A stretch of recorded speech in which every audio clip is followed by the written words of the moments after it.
الحمد للہ کفا وسلام علی عبادہ الذین اصطفى اما بعد قال رسول اللہ صلی اللہ علیہ وسلم ایاکم وذات البین فإنها هی الحالقہ او کما قال رسول اللہ صلی اللہ علیہ وسلم۔ حضرات سامعین، 2 دن قبل ایک مسجد شریف میں حافظ نعمان نوشہری کے بیان کے دوران ایک خاص مقطع فکر کے ساتھ تعلق رکھنے والی نوجوان اور حافظ نعمان کے درمیان جو واقعہ رونما ہوا ہے وہ ہر اعتبار سے قابل مذمت ہے۔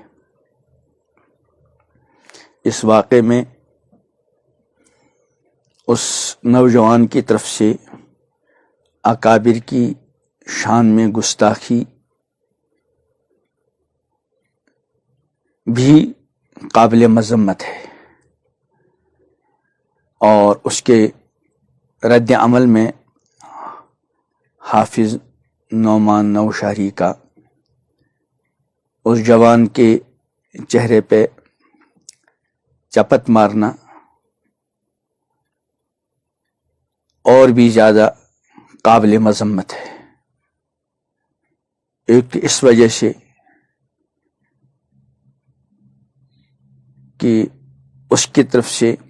اکابر کی شان میں گستاخی کا جواب علمی انداز سے دیا جانا چاہیے تھا، نہ کہ مار پیٹ کی شکل میں، اور پھر خاص طور پر چہرے پر مارنا ان صورتوں میں بھی شرعاً ممنوع ہے جن صورتوں میں شریعت مطہرہ نے کسی کو مارنے کی اجازت دی ہے۔ اس صورت میں بھی چہرے پر مارنے سے احتراز کرنے کا شریعت مطہرہ کی طرف سے حکم ہے۔ اس لیے حافظ نعمان نوشہری صاحب کا یہ طرز عمل قابل مذمت ہے، اور حافظ صاحب کو اس سلسلے میں اپنی غلطی کا اعتراف کرتے ہوئے معافی مانگنی چاہیے۔ اس کے علاوہ ہر طرح کے اور تمام مکاتب فکر کے خطبہ اور واعظین سے گزارش ہے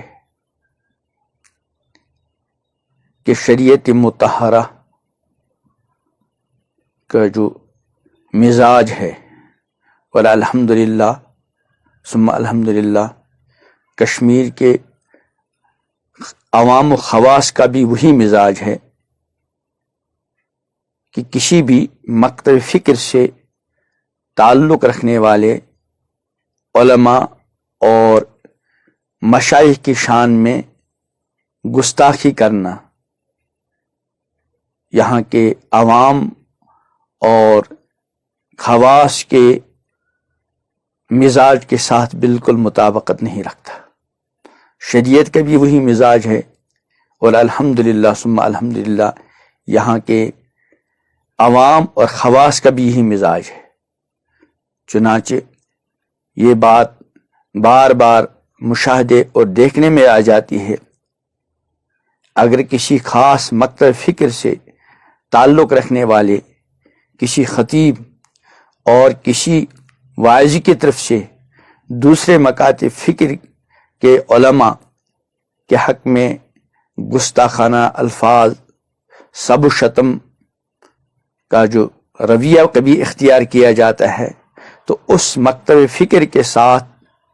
تعلق رکھنے والے عوام اور خواص بھی ہرگز اس رویے کو پسند نہیں کرتے۔ اس لیے تمام مکاتب فکر کے واعظین اور خطبہ کو اختلافی مسائل چھیڑ کر امت کو انتشار کا شکار بنانے کے بجائے عوام الناس کے سامنے دین کی وہ باتیں پیش کریں جن باتوں کو سن کر عوام الناس میں فرائض کی پابندی،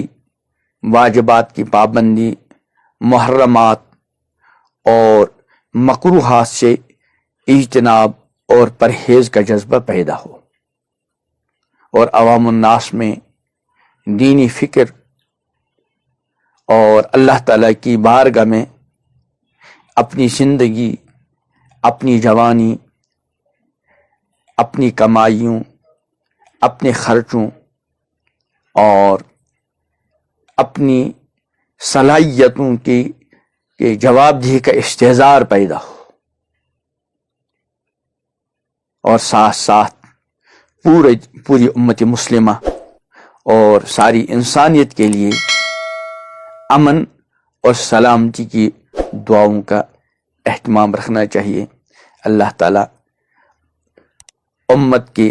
تمام خطبہ اور واعظین کو، چاہے وہ کسی بھی مکتب فکر سے تعلق رکھنے والے ہوں، خود بھی اللہ تعالیٰ کی بارگاہ میں جواب دہی کے استحضار کے ساتھ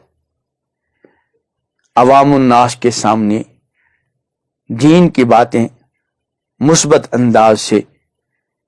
پیش کرنے کی توفیق عطا فرمائے۔ اللہ تعالیٰ ان گزارشات کو ہر ایک کے لیے مفید اور کارآمد ثابت فرمائیں۔ ربنا تقبل منا انک انت السمیع العلیم۔ السلام علیکم ورحمۃ اللہ وبرکاتہ۔